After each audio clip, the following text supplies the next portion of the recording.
Bonjour les lecteurs. On va parler aujourd'hui de la sécurité leucate.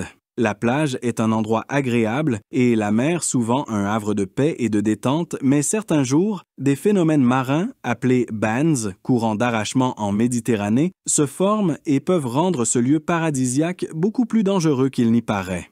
Si vous allez à la plage et voyez un endroit sans vagues, ne vous approchez pas. Lorsque vous vous rendez à la plage et que vous remarquez une zone sans vagues, il est préférable de rester à distance. Ces courants peuvent emporter même les nageurs les plus expérimentés en mer à une vitesse telle qu'un athlète olympique pourrait avoir des difficultés à revenir à la plage. En effet, les courants de retour sont responsables de près de 80% des accidents de noyade en milieu marin.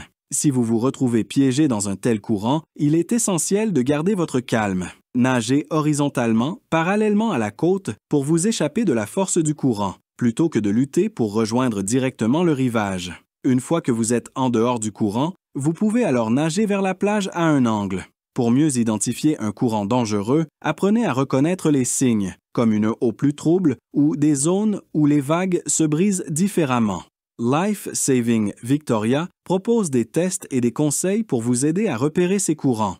Il est également utile de se renseigner sur les drapeaux de sécurité en plage. Un drapeau rouge indique une interdiction de baignade, tandis qu'un drapeau jaune signale une vigilance accrue. N'oubliez pas de toujours nager dans des zones surveillées et de ne pas hésiter à demander des conseils aux sauveteurs. Partagez ces informations avec votre famille et vos amis pour assurer leur sécurité lors de leurs sorties à la plage.